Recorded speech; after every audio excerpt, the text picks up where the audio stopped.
Saat melihat api berderak di mata Tang Wulin, Gu Yue berhenti tepat di jalurnya. Keyakinan itu membuatnya tidak ingin ikut campur dalam pertarungannya melawan Su Yucheng. Menghadapi Su Yucheng 4 cincin dalam pertandingan 1 lawan 1 adalah hal yang ingin dilakukan Tang Wulin. Tidak ada keraguan bahwa dari seluruh kelas 1, Su Yucheng berada di urutan kedua setelah Wu Shiduo. Kecakapan taktisnya mungkin tidak cocok dengan Luo Guixing, tetapi kekuatan individualnya jauh lebih tinggi. Wu Zhangkong selalu mengebor ke dalam diri mereka bahwa hanya dengan menghadapi lawan yang benar-benar kuat mereka akan tumbuh hingga potensi penuh mereka. Bagi Tang Wulin, Su Yucheng adalah tantangan yang menjulang tinggi, tetapi tantangan yang sangat dia dambakan. Gu Yue berbalik, matanya mengarah ke Wu Shiduo yang duduk. Dia duduk dan memejamkan mata. Dia ingin keduanya berduel dalam kondisi terbaiknya. Saat Tang Wulin dan Gu Yue memutuskan sendiri, aroma medan perang berubah.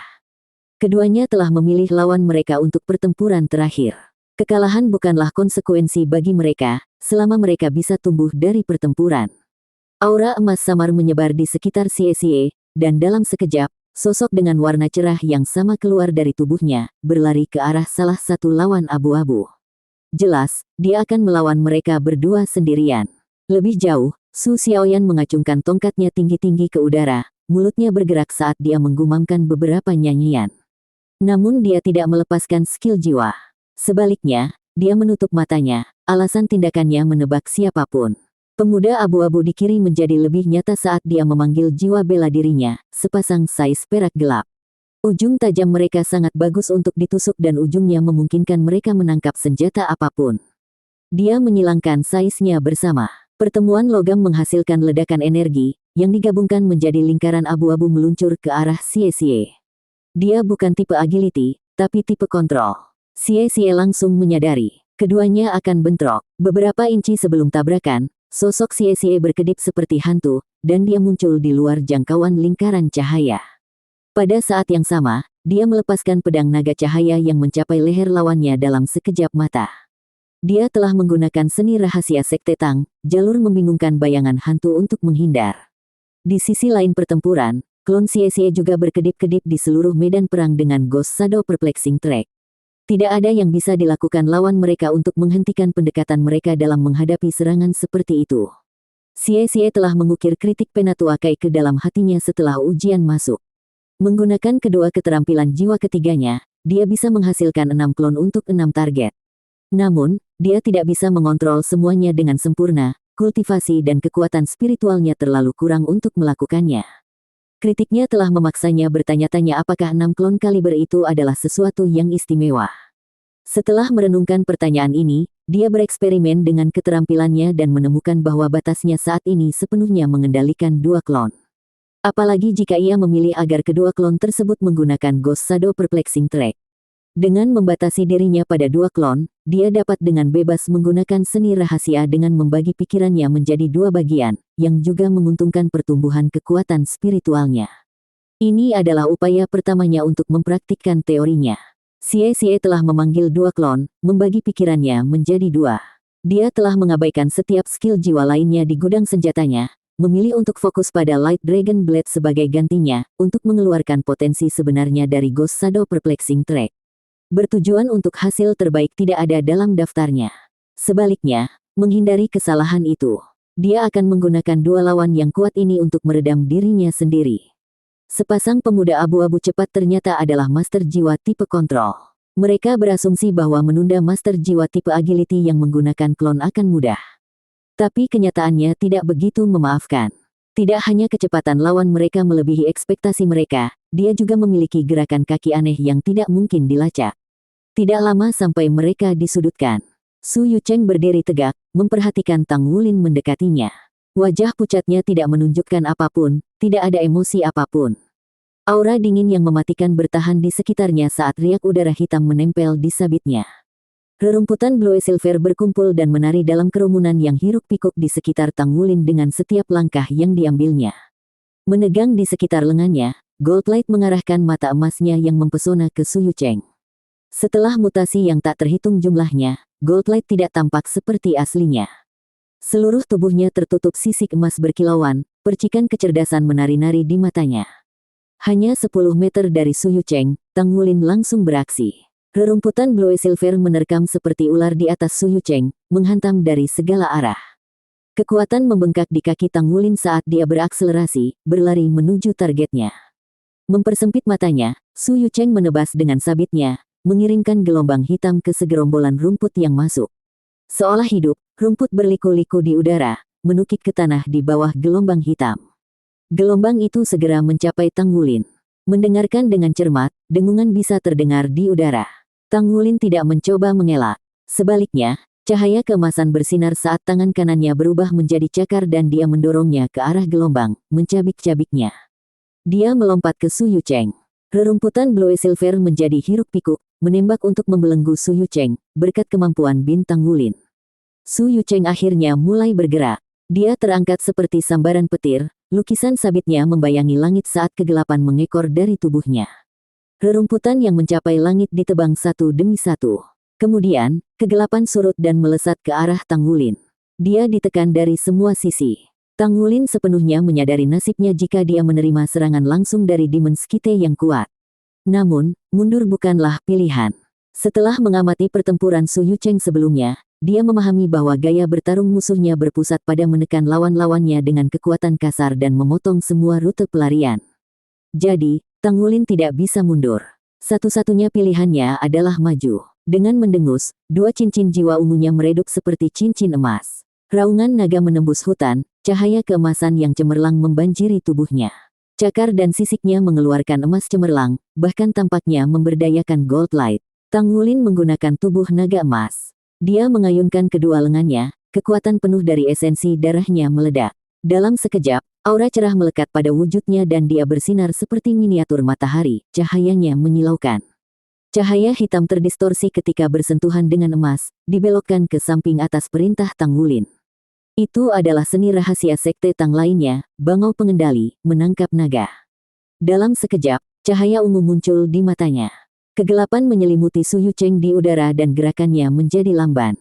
Cincin jiwa ketiganya menjadi gelap, keterampilan jiwanya terputus. Untaian rumput Blue Silver di bawah Tang Wulin berdarah emas. Itu melingkar seperti pegas, lalu mengeluarkan Tang Wulin ke udara. Dia menembus kegelapan seperti anak panah cahaya. Bilah kegelapan mengirisnya saat dia terbang di udara, menanam beberapa luka dan luka di sekujur tubuhnya, tapi semuanya terlihat dangkal di hadapan tubuh naga emas. Tidak sedetik kemudian, Tang Wulin mencapai Su Yucheng. Sabit iblis Su Yucheng pasti memiliki jangkauan yang panjang. Untuk mencegahnya memanfaatkan itu, Tang Wulin melemparkan tinjunya langsung ke arahnya. Su Yucheng, sekarang pulih dari serangan spiritual mata setan ungu, menatap lurus ke mata Tang Wulin. Dia melonggarkan cengkeramannya pada sabitnya dan menggeser tangannya ke atas ke arah ujung lengkung bilahnya, lalu, ekspresinya tanpa ekspresi seperti biasanya, menebas cakar yang masuk dengan sabit pendeknya. Sebuah nada tajam terdengar di udara, dan kegelapan ungu memenuhi lengan Tang Wulin yang bersisik. Su Yucheng meminjam kekuatan bentrokan mereka untuk melompat mundur. Namun, dia terhuyung beberapa kali saat dia mundur. Jelas, dia telah meremehkan kekuatan Tang Wulin. Sekarang Su Yucheng membuka jarak di antara mereka, akan sulit bagi Tang Wulin untuk menembus jangkauan Demon Skite lagi. Dia dirugikan dalam jangkauan dan kekuatan jiwa. Sudah terlambat untuk menggunakan Bin. Su Yucheng hanya akan mencabik-cabik semua rumput Blue Silver yang dilemparkan Tang Wulin padanya. Su Yucheng terpana oleh kekuatan Tang Wulin. Meskipun Tang Wulin mengungkapkan cincin emas yang mengejutkan, dia hanya memiliki dua cincin jiwa dan kekuatan jiwa yang cocok.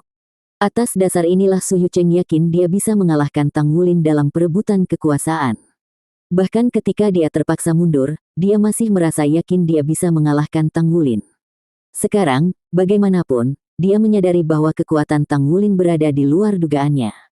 Terlepas dari perbedaan dalam kekuatan jiwa mereka, bentrokan mereka telah mengakibatkan kerugian total dan kerugian total. Getaran yang tak terkendali masih mencengkeramnya karena benturan. Dia mungkin mengira aku mengkhususkan diri pada senjata panjang.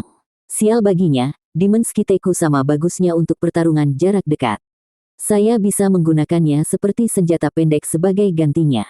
Dia mungkin bisa melepaskan kekuatan ledakan, tapi tidak mungkin dia bisa bertahan lama. Penilaian Su Yucheng akurat, tetapi dia tidak tahu betapa berbedanya Tang Wulin dalam memandang situasinya. Mencoba membuka jarak, rumput Blue Silver ditembakkan untuk menghalangi lawannya sementara Tang Wulin mengacungkan cakarnya sekali lagi. Esensi darah tubuh naga emas melonjak, langsung menyebarkan kabut hitam di sekitar lengan kanannya.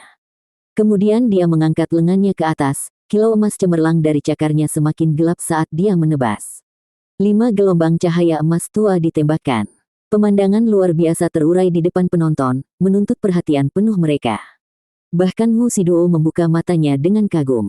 Mereka menyaksikan Tang Wulin mengangkat lengannya, lalu menebas dan melepaskan 5 gelombang cahaya itu. Ombaknya merobek langit, dengan cepat mendekati Su Yucheng. Ketakutan muncul di wajah Su Yucheng, tetapi sudah terlambat. Dia hanya berhasil berbalik dan memegang sabitnya di depan sebelum serangan itu sampai padanya.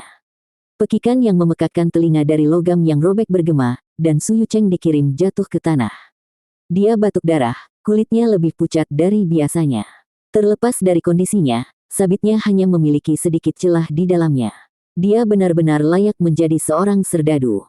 Bagian bawah tubuhnya terkubur di tanah, seolah-olah dia adalah paku yang menunggu untuk dipalu. Tang Wulin menghampirinya, cakarnya terangkat tinggi untuk bersiap menyerangnya. Su Yucheng hanya bisa dengan lemah mengangkat sabitnya di pertahanan. Jeritan metalik menembus udara setiap kali cakar Tang Wulin bentrok dengan sabit. Meski serangannya tidak cepat, masing-masing membawa kekuatan yang luar biasa. Su Yucheng tenggelam lebih dalam ke tanah dengan setiap serangan, dan retakan di sabitnya menyebar seperti jaring. Darah mulai menetes dari mulut dan hidungnya, lalu telinga dan matanya. Ketujuh lubang kepala memiliki darah yang mengalir keluar darinya, aliran hanya meningkat dengan setiap pukulan. Ketika serangan kelima mendarat, Su Yucheng mengeluarkan semburan darah dan sabitnya hancur. Sesaat kemudian, dia menghilang dalam kilatan cahaya putih. Ini, semua orang yang menonton ternganga. Itu adalah Immortal. Dia baru saja mengalahkan Immortal Su Yucheng, peringkat 19 di peringkat pemuda jenius.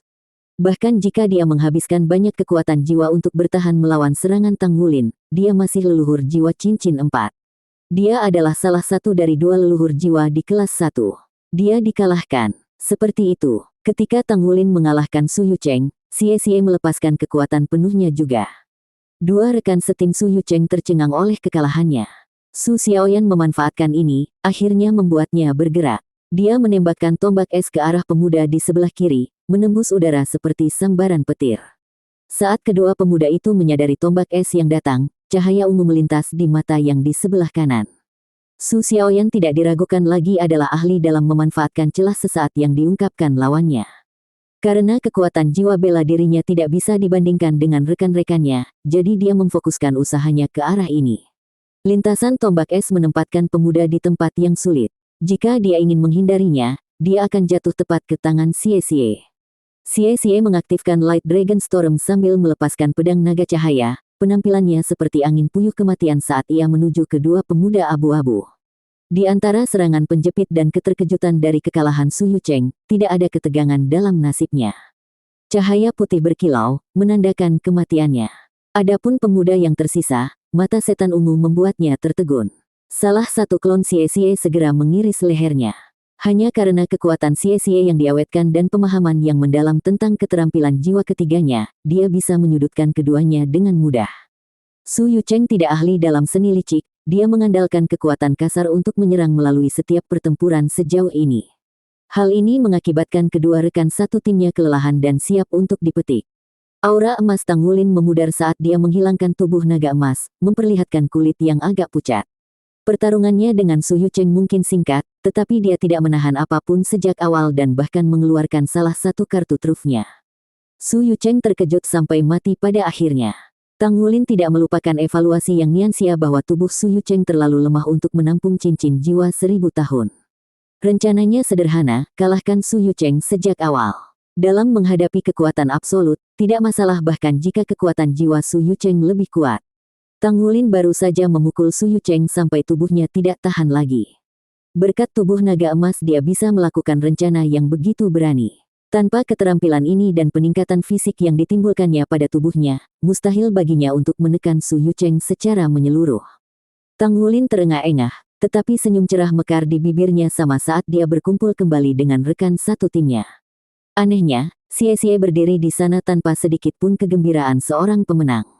Sebaliknya, dia memasang ekspresi termenung. Tang Wulin berhati-hati agar tidak mengganggunya. Jelas dia sedang berada di tengah-tengah semacam pencerahan. Wu Shiduo masih duduk, tetapi api berkobar di matanya saat dia melihat Tang Wulin. Dia selalu berasumsi bahwa Tang Wulin adalah bawahan yang Nianxia meskipun semua cincin jiwanya berwarna ungu. Dia hanya punya dua.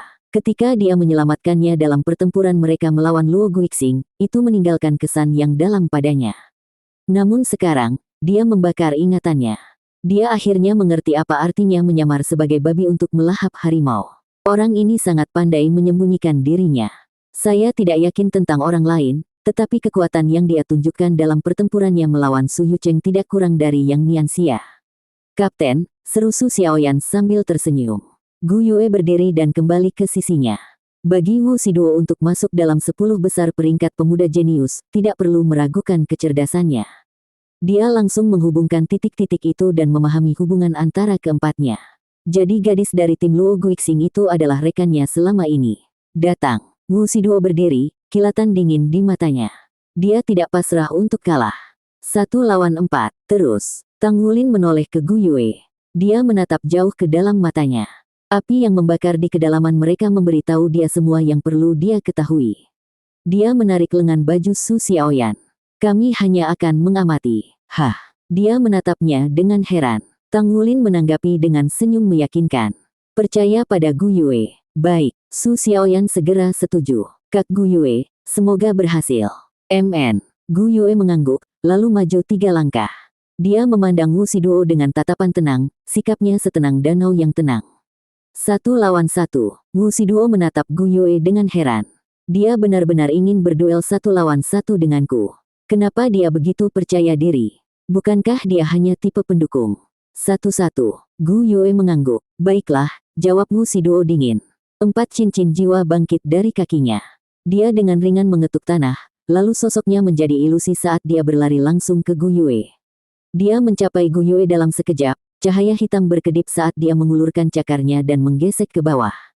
Tang Wulin berdiri jauh dari medan perang, menonton dengan penuh perhatian. Selama aliansi singkat mereka, dia belum merasakan kemampuan Wu Shiduo. Sekarang dia melepaskan beban kekuatannya ke Gu Yue, dia bisa melihat betapa menindas kecepatan dan kekuatannya. Meskipun kecepatan Wu Shiduo, serangannya gagal. Sepersekian detik sebelum cakar bisa merobek Gu Yue, cahaya perak meledak, dan dia menghilang. Cakar Wu Shiduo menebas apapun kecuali udara. Gu Yue muncul kembali 10 meter jauhnya, ekspresinya setenang biasanya. 3 cincin jiwa, 2 kuning dan 1 ungu, berputar di sekelilingnya. Mereka mulai bersinar, lalu bersinar dengan cemerlang saat tangannya bergerak di udara seperti kupu-kupu yang berterbangan, menggoda elemen alam dunia untuk melakukan perintahnya. Dengan 4 cincin jiwa, persepsi unsur Wu Shiduo lebih tajam daripada kebanyakan master jiwa. Dia merasakan bahwa seluruh keberadaan Gu Yue berubah menjadi pusaran air yang dengan gila-gilaan menyedot energi elemen yang dikelilingi. Dia bahkan merasa sedikit menarik kekuatan jiwanya sendiri. Ini adalah, dengan jentikan jari Gu Yue, es menyatu dan melesat ke arah Wu Shiduo. Namun, es ini sama sekali berbeda dari es biasa. Itu adalah es 3 warna dengan ujung biru, tubuh perak, dan dasar merah menyala. Bagian merah meledak ketika ditembakkan, mempercepat misil es ke kecepatan yang luar biasa dan berada di depan Wu Shiduo bahkan sebelum dia bisa berkedip.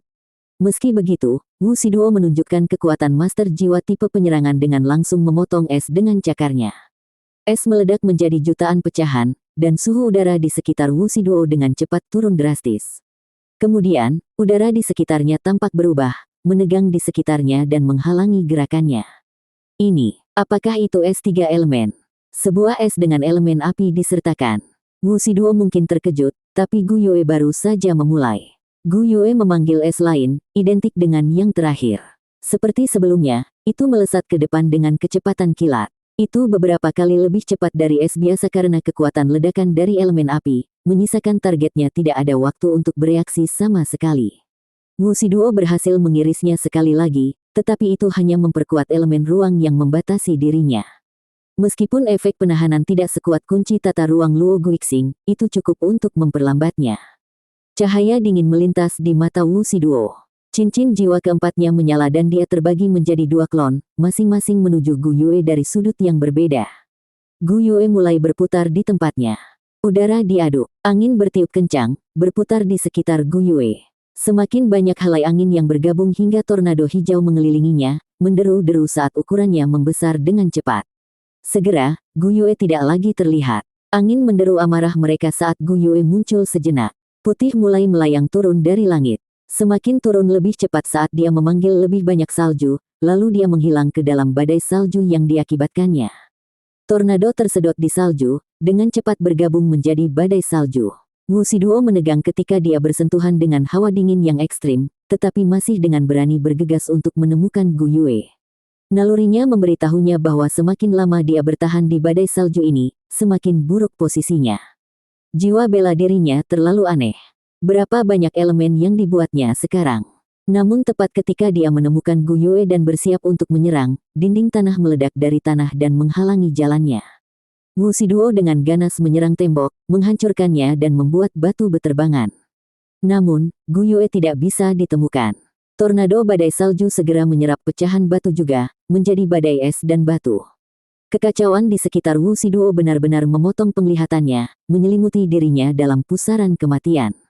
Tang Wulin berdiri protektif di depan Xie Xie. Dia mewaspadai akibat tornado, waspada terhadap tanda-tanda bahaya yang pertama. Gu Yue telah meningkatkan kendalinya dan dapat dengan mudah menggunakan 3 elemen sekaligus. Faktanya, dia bahkan bisa mengeksploitasi serangan lawannya untuk mempercepat fusi elemen dan menghemat kekuatan jiwanya. Tornado saja tidak memiliki banyak kekuatan penghancur. Itu adalah perpaduan beberapa elemen yang membuatnya berbahaya. Di mata badai, Wu Shiduo tidak bisa melihat apapun di sekitarnya atau merasakan lokasi Gu Yue. Cincin jiwa pertama Wu Shiduo menyala saat dia dengan tegas memilih arah dan menyerang. Aku harus keluar dari tornado ini dulu. Sesuatu sebesar ini tidak bisa bertahan lama. Hell Rush adalah keterampilan jiwa pertamanya. Itu untuk sesaat menggandakan kecepatannya sambil mengkondensasi kekuatan jiwanya menjadi serangan eksplosif di depannya. Itu sempurna untuk menerobos pengepungan. Selanjutnya, semua cincin jiwanya adalah cincin ungu yang kuat. Mengandalkan kekuatan jiwanya untuk melindungi tubuhnya, dia menantang serangan angin dingin yang menggigit dan berlari sejauh 50 meter dengan Hell Rush. Penglihatannya bersih dan tekanan udara di sekitarnya menjadi normal. Senyuman menghiasi bibirnya. Saya berhasil. Tiba-tiba, bulu-bulu di belakang lehernya berdiri. Cahaya berputar di sekelilingnya dan hal berikutnya yang dia tahu, dia kembali berada di tengah badai, tekanannya lebih kuat dari sebelumnya. Seolah-olah dinding mata badai mencoba merobeknya. Tang Wulin berdiri tepat di depan tempat Wu Shiduo keluar dari tornado, jadi dia dengan jelas melihat apa yang terjadi. Wu Shiduo benar-benar berhasil keluar. Sedetik kemudian, bagaimanapun, Gu Yue telah berteleportasi di belakangnya dan kemudian menteleportasi mereka berdua. Tang Wulin terkekeh. Tidak perlu meragukan kekuatan Gu Yue, lagi pula, jiwa bela dirinya memberinya kendali atas 6 elemen. Satu-satunya kelemahannya adalah kurangnya kekuatan serangan eksplosif. Meskipun dia bisa melepaskan serangan fusi elemen yang kuat, itu membutuhkan waktu untuk bersiap.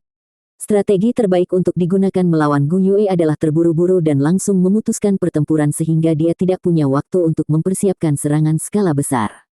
Semakin lama pertempuran berlangsung, semakin kuat posisi Gu Yue. Dengan skill elemental Tide dan elemental fusion miliknya, serta kemampuannya untuk memanggil energi elemental yang ditemukan di dunia itu sendiri, menciptakan kombinasi yang benar-benar menakutkan. Kesalahan Wu Shiduo adalah tidak mengetahui sejauh mana kemampuan Gu Yue. Jika dia tahu sebelumnya, dia bisa segera menggunakan transformasi Hell White Tiger miliknya untuk meraih kemenangan. Bahkan teleportasi Gu Yue tidak bisa lepas dari kekuatan Hell White Tiger. Tapi sudah terlambat. Mungkin Wu Shiduo dapat melakukan lebih banyak pertarungan jika dia berubah menjadi macan putih neraka, tetapi Gu Yue memiliki kendali penuh atas medan perang sekarang. Selain itu, macan putih neraka Wu Shiduo menghabiskan terlalu banyak kekuatan jiwa untuk menjadi efektif di sini. Sekarang ini adalah pertarungan atrisi. Hasil dari pertempuran ini sangat jelas. Pada kenyataannya, dugaan Tang Wulin sedikit salah. Wu Shiduo tidak bisa menggunakan Hell White Tiger lagi sekarang. Hell White Tiger adalah keterampilan fusi jiwanya yang kuat. Namun, hukum dunia adil. Kemampuan yang begitu kuat secara alami datang dengan batasan yang keras. Sama seperti bagaimana kekuatan sabit iblis Su Yucheng diimbangi dengan korosi tubuhnya, Wu Shiduo membutuhkan 3 hari istirahat sebelum dia bisa menggunakan macan putih neraka lagi. Tidak mungkin baginya untuk menggunakannya lagi sekarang. Wu Shiduo mengira kekuatan jiwanya cukup pulih untuk mengalahkan Gu Yue, tetapi ternyata, bukan itu masalahnya. Dalam kilatan cahaya putih, Wu Shiduo menukar jiwa bela diri. Rambut putih muncul dan menutupi tubuhnya dengan selimut bulu, aura emas menelan wujudnya. Otot-ototnya mengembang, bentuk otot anggota tubuhnya mengesankan di mata. Alih-alih menerobos lari, dia menggunakan kekuatan baru tubuhnya untuk secara bertahap melepaskan diri dari tornado. Namun, dia segera menemukan dirinya terhalang oleh dinding tanah. Dindingnya nyaris tidak bisa menahan perlawanan, hancur menjadi debu halus dengan satu pukulan. Tapi pada saat yang dibutuhkannya untuk menghancurkan satu, tornado akan menyelinap untuk mengaburkan penglihatannya. Dia tidak bisa mempertahankan jalan yang lurus saat dia mencoba melarikan diri. Melarikan diri dari cengkeraman rintangan ini baru saja di luar jangkauannya. Ekspresi Wu Shiduo berubah masam. Meskipun dia adalah master jiwa tipe kelincahan pertama dan terutama, dia menyukai konfrontasi langsung. Memenangkan pertempurannya melalui kekerasan memberinya segala macam kepuasan. Itu menyakitkan untuk menanggung medan perang yang kacau di mana dia bahkan tidak bisa menemukan lawannya. Dia yakin bahwa jika dia bisa menggunakan Hell White Tiger, dia bisa membebaskan diri. Karena berhati-hati untuk skill itu, Gu Yue pasti menjaga jarak yang jauh di antara mereka. Yang mengatakan, Wu Shiduo memegang keyakinan penuh pada keterampilan jiwa fusinya hanya beberapa detik saja dan dia langsung berada di atas angin. Tapi seiring berlalunya waktu, angin semakin bergejolak, menerjang dan merobek sekeliling. Badai membengkak karena kegembiraannya. Sementara itu, Gu Yue menyalurkan energi elemen eksternal ke dalam badai menggunakan elemental tide, membangun kekuatannya. Kilatan perak, dan Gu Yue muncul di sisi Tang Wulin, wajah yang ditaburi pucat. Ayo lari, saya tidak bisa mengendalikannya lebih lama lagi. Ada batasan seberapa banyak energi elemen yang bisa dia kelola dengan elemental tide, dan jika dibiarkan, itu akan mengamuk dan meledak. Karena lawannya adalah Wu Shiduo, dia tidak berani menahan diri. Sekarang, hasilnya adalah badai elemen yang tidak stabil di ambang meletus. Tidak perlu lagi mempertimbangkan Wu Shiduo. Gelombang elemental Gu Yue memadatkan energi unsur ke tingkat yang jauh melampaui kendali dan cincin jiwanya. Nasib tragis Wu Shiduo telah ditentukan. Keempat rekan satu tim berbalik dan lari. Meski pucat, Gu Yue berhasil tersenyum puas. Dia telah berhasil. Pertarungan mungkin tidak berjalan seperti yang dia inginkan dan Wu Shiduo mungkin belum mencapai puncaknya, tetapi dia masih menang. Dalam pertarungan 1 lawan 1, dia berdiri sebagai pemenang. Melalui pelarian mereka, dunia bengkok dan terdistorsi. Seberkas cahaya menyinari mereka, melengkung dan berdesir saat partikel cahaya gelombang mengenai kulit. Sesaat kemudian, mereka menemukan diri mereka dalam kegelapan dan benar-benar tercengang. Setelah beberapa saat, mereka memulihkan cengkeraman mereka pada kenyataan. Pintu kabin mereka terbuka dan keempatnya melangkah keluar ke ruangan awal yang luas. Munculnya tim Tang Wulin menimbulkan gelombang keheningan. Hampir 100 pasang mata mengamati para pendatang baru. Beberapa dari tatapan itu meneteskan emosi yang kompleks, tak terbaca. Salah satunya adalah milik Yang Nianxia yang tabah. Alisnya dirajut saat dia mempelajari Tang Wulin. Setelah tersingkir, dia menyaksikan sisa kompetisi melalui layar tampilan. Segala macam emosi berperang di dalam hatinya, menyatu menjadi kekacauan yang membingungkan. Yang bisa dia lakukan saat ini hanyalah senyum pahit. Dari 5 jenius di kelas 1, Luo Guixing tampaknya yang paling tidak tersentuh oleh kegembiraan. Dia duduk di sudut ruangan, lutut menempel di dada dan matanya menatap kosong. Meskipun terbukti pikirannya berkelana jauh dalam pikirannya. Prestasi Tang Wulin membuat Jade Snake Zheng Yiran menganggapnya sebagai sesuatu yang baru ditemukan. Meskipun perhatiannya sebagian besar tertuju padanya, kadang-kadang tatapan mencemooh atau dua berkedip ke arah Gu Yue. Di sisi lain, Su Yucheng sama pucatnya dengan biasanya. Dia berjuang keras untuk menekan kedutan di tangannya, tatapan yang dia lemparkan ke Tang Wulin cukup dingin untuk membeku. Kalah dari Tang Wulin sangat memalukan. Tidak peduli apa varian mengerikan jiwa bela diri lawannya, pada akhirnya dia masih Grandmaster jiwa 2 cincin. Sebagai leluhur jiwa, Su Yucheng tidak punya alasan untuk kalah. Terakhir tapi pasti tidak kalah pentingnya adalah Wu Shiduo. Wajahnya berubah menjadi marah, pipi dan sisi lehernya tampak merah padam. Dia telah keluar dari kabin sebelum tim Tang Wulin dan menatap belati ke arah Gu Yue saat dia berjalan melewatinya, gigi terkatup begitu keras sehingga mengherankan mereka tidak retak. Mata semua orang tertuju pada keempatnya, meskipun aman untuk mengatakan bahwa mereka berkonsentrasi pada Tang Wulin dan Gu Yue khususnya. Bukan konsekuensi apapun jenis strategi dan taktik licik yang telah mereka buat. Yang paling penting adalah mereka telah mengalahkan Immortal Su Yucheng dan Hell Wuxi Duo dalam pertempuran 1 lawan 1. Keduanya adalah master jiwa cincin 4 yang diterima secara luas sebagai yang terkuat di kelas mereka. Tapi Tang Wulin dan Gu Yue masing-masing memiliki 2 dan 3 cincin. Perbedaan kekuatan di antara kalian berempat sudah jelas, jadi kompetisi tidak perlu berlanjut lebih lama lagi. Tang Wulin dan Gu Yue, kalian berdua berada di tim yang sama, jadi pilih siapa yang akan menjadi ketua kelas dan wakil presiden. Petik 2. Tidak seperti Tang Wulin, Gu Yue segera mundur selangkah, tanda yang jelas dari pendapatnya. Tang Wulin menoleh untuk melihatnya, hanya untuk disambut dengan senyum manis. Dia tidak repot-repot mencoba menolak dengan sopan. Terkadang, seseorang hanya harus menerima tanggung jawab.